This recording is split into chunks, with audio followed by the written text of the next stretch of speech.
നിന്നെ എനിക്ക് വിമർശിക്കാൻ പറ്റില്ല. ഇപ്പോൾ നമുക്ക് അമ്മ അച്ഛൻ എന്നൊക്കെ പറയുന്നത് വിമർശനത്തിന് അതീതമാണ്. അമ്മേ അമ്മ അമ്മയെ ഞാൻ എങ്ങനെയാണ് ഇപ്പോൾ എതിർക്കുക എന്ന് പറഞ്ഞു കഴിഞ്ഞാൽ എതിർക്കുകയല്ല ഇതെന്താന്ന് പറഞ്ഞാൽ അമ്മ ഈ പറഞ്ഞ കാര്യത്തോട് ഇത് നമ്മളൊന്ന് ആലോചിക്കേണ്ടതാണ്. അപ്പോൾ ഇത് എനിക്ക് സ്വീകാര്യമായിട്ടുള്ളതല്ല. അതിനർത്ഥം ഞാൻ അമ്മയെ ഇഷ്ടപ്പെടുന്നില്ല എന്നോ അമ്മയോട് ദേഷ്യമാണെന്നോ അല്ല.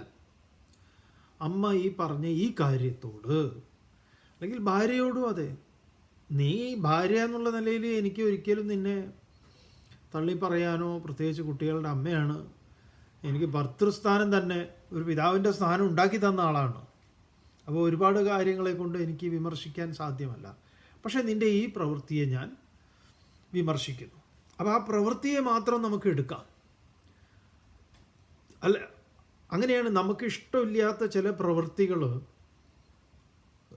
ആരിൽ നിന്നുണ്ടാവുന്നോ അവരോട് നമുക്ക് ഇഷ്ടക്കേടുണ്ടാവുന്നുണ്ട്. നമ്മൾ ഈ സ്കൂളിൽ കുട്ടികളോട് പോയി ചോദിക്കാറുള്ളൊരു ചോദ്യമുണ്ട്. കുട്ടികളോട് ചോദിക്കും, നിങ്ങൾക്ക് അത് പ്രത്യേകിച്ചൊരു 6ാം ക്ലാസ് 7ാം ക്ലാസ്സിലൊക്കെ ഒരു ആ സമയത്തൊക്കെ ചോദിച്ചു കഴിഞ്ഞാൽ കൃത്യമായ ഉത്തരം കിട്ടും. കുട്ടികളോട് ചോദിച്ചു നോക്കൂ, നിങ്ങൾക്ക് ഏറ്റവും ഇഷ്ടമുള്ള സബ്ജക്റ്റ് ഏതാണെന്ന്. അപ്പോൾ ആ കുട്ടികൾ ഇഷ്ടമുള്ള ഒരു സബ്ജക്റ്റ് പറയുന്നത്, ആ സബ്ജക്റ്റിലൂടെ കുട്ടികൾ ഇഷ്ടപ്പെടുന്നത് ആ സബ്ജക്റ്റ് കൈകാര്യം ചെയ്യുന്ന ടീച്ചറെയാണ്. അതേപോലെ നിങ്ങൾക്ക് ഇഷ്ടമില്ലാത്ത സബ്ജക്റ്റ് ഏതാണെന്ന് ചോദിച്ചു നോക്കൂ, അവർക്ക് ഇഷ്ടമില്ലാത്ത ടീച്ചറായിരിക്കും അത്. അപ്പോൾ ആ ടീച്ചറെ വെറുക്കുന്നതിലൂടെ കുട്ടികൾ ആ വിഷയത്തെയും വെറുക്കുന്നുണ്ട്. ഇനി ആ ടീച്ചർ അവിടുന്ന് മാറി വേറൊരു ടീച്ചർ വന്നതോടുകൂടി ഈ കുട്ടിക്ക് പ്രശ്നങ്ങളൊക്കെ മാറി, ഇപ്പോൾ ഭയങ്കര ഇഷ്ടമാണ്.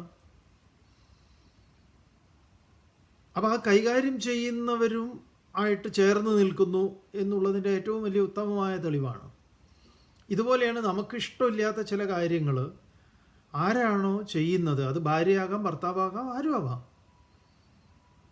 അപ്പോൾ അത് നമുക്ക് എന്തുണ്ടാക്കുന്നു എന്ന് പറഞ്ഞാൽ അവരോട് ദേഷ്യം ഉണ്ടാക്കുന്നു. അവർക്കും അറിയില്ല എന്താ നിങ്ങളിങ്ങനെ ഈ ദേഷ്യം ഉണ്ടായിട്ടുള്ളതിൻ്റെ കാരണം എന്താണ് എന്ന്.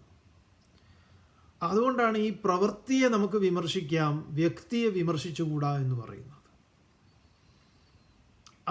ആ തത്വമാണ് ഭഗവാൻ ഇവിടെ പറയുന്നത്. എന്താണ്? സുഹൃന്മിത്രാരുദാസീന മധ്യസ്ഥ ദ്വേഷ്യ ബന്ധുഷു സാധുഷു അപിച്ച പാപേഷു സമബുദ്ധിർ വിശിഷ്യത്തെ.